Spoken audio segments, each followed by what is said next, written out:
જય શ્રી કૃષ્ણ. સર્વનું હાર્દિક સ્વાગત છે નીતિન જોશી વ્લોગમાં. આજે તારીખ 1 ઓક્ટોબર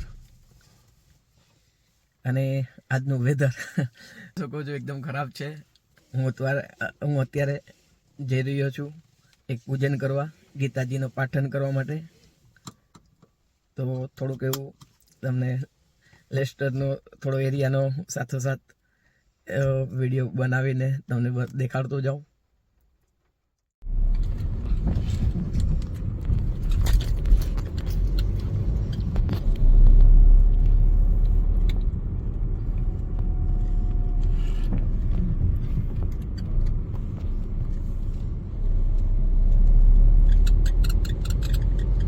અંબરસ્ટોન સ્કૂલ છે.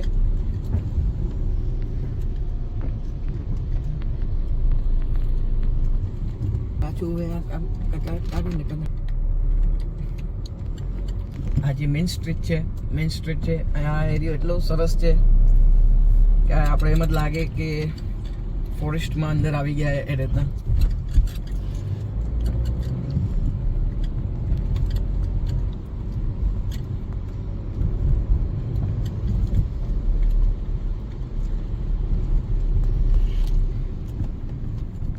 વેધર આજે પણ લાગે છે કે એકદમ વરસાદ પડવાનો છે. વરસાદ તો રહેવાનો જ છે. મેઇન બે સમય હોય છે, એક તો છોકરાઓને સ્કૂલે મૂકવા જવા ટાઈમે અને એક લેવા જવા ટાઈમે. આખો દિવસ વરસાદ હોય કે ન હોય, પણ આ બે ટાઈમે તો હોય ને હોય જ.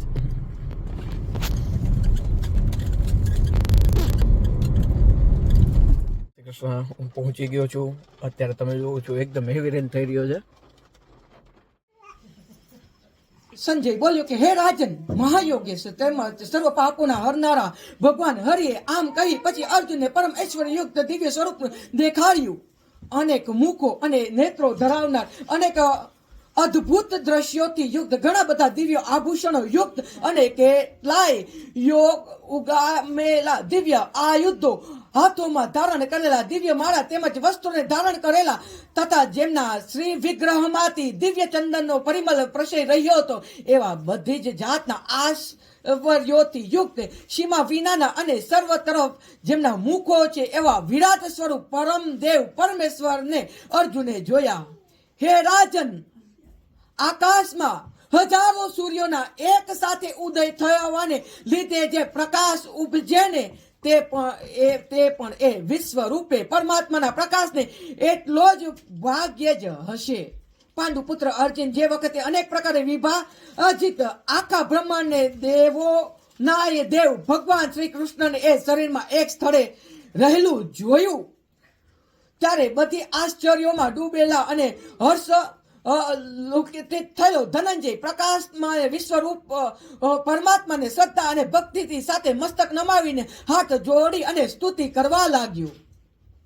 અર્જુન બોલ્યો, હે દેવ, હું આપના શ્રી વિગ્રહમાં સગ્ર દેવોના તથા અનેક ચરાચર પ્રાણીઓના સમૂહને, કમરના આસન પર બિરાજેલા બ્રહ્માને, મહાદેવને, સમસ્ત ઋષિઓને, દિવ્ય સર્પને જોઉં છું. હે સકળ વિશ્વના સ્વામી, આપને અસંખ્ય ભુજાઓ, ઉદર, મુખ અને નેત્ર ધરાવનારા તેમજ સર્વ તરફ અનંત રૂપ ધરાવતો જોઉં છું. આખું વિશ્વ જ જેનું સ્વરૂપ છે એવા હે વિશ્વરૂપ, હું ન તો આપના અનંત જોઉં છું, ન તો મધ્ય કે ન તો આદિ. આપને હું મુકુટધારી, ગદાધારી અને ચક્રધારી, બધી બાજુથી પ્રકાશમાન તેમજ પુંજ સ્વરૂપ, ધગધગતા અગ્નિ અને સૂર્ય જેવા તેજસ્વી મુશ્કેલીઓથી જોઈ શકાય એવા તેમજ બધી બાજુથી અમાસ સ્વરૂપે જોઉં છું. આપ જ જાણવા યોગ્ય પરમ અક્ષર એટલે કે પરબ્રહ્મ પરમાત્મા છો. આપ જ જગતના પરમ આશ્રય છો. આપ જ શાશ્વત ધર્મના રક્ષક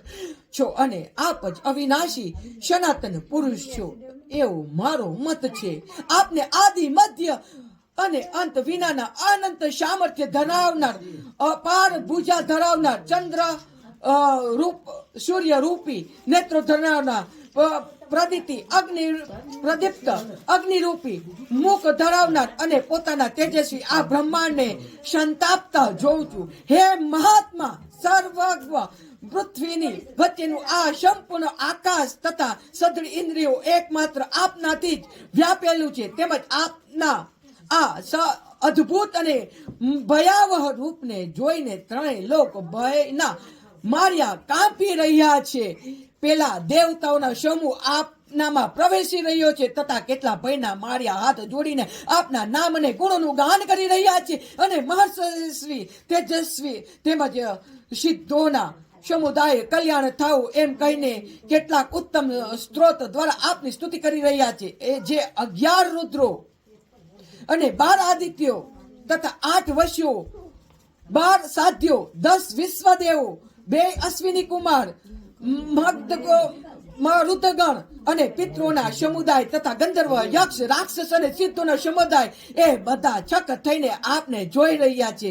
એ મહાભાવો આપના ઘણા મુખ અને નયનોથી યુક્ત ઘણા બધા હાથ, જંગા અને ચરણ ધરાવતા, અનેક ઉદરો ધરાવતા અને ઘણી બધી દાઢોને કારે અત્યંત વિકરાળ મહાન રૂપને જોઈને બધા લોકો વ્યાકુળ થઈ રહ્યા છે. તેમજ હું પણ આ કુળ વ્યાકુળ થઈ રહ્યો છું.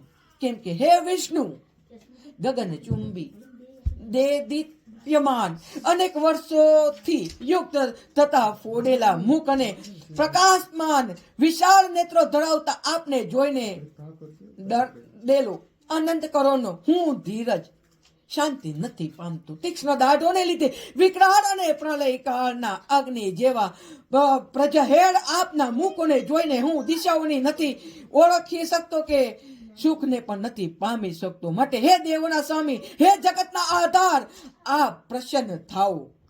ધૃતરાષ્ટ્રના પેલા બધા જ પુત્રો રાજાઓના સમૂહ સમેત આપના પ્રવેશી રહ્યા છે. અને પિતામાં ભીષ્મ, દ્રોણાચાર્ય તથા પેલા કર્ણ અને આપના પક્ષના પણ મુખ્ય યોદ્ધાઓ સમેત એક તીણી દાઢીઓના લીધે આપના ભયાવહ મુખોમાં ઘણી વેગથી દોડીને પ્રવેશી રહ્યા છે.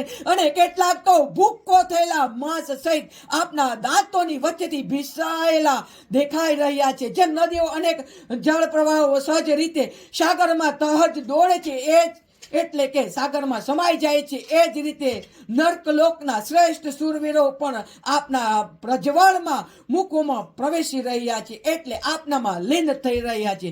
જેમ પતંગિયા મોહના વશ થઈને નષ્ટ થવા માટે પ્રજ્વલિત અગ્નિમાં ઘણા વેગથી ઉડતા જ પ્રવેશ થતા હોય, એમ જ આપ સર્વે પણ પોતાના નાશના માટે આપના મુખમાં અતિ વેગથી જાતે પ્રવેશી રહ્યા છે.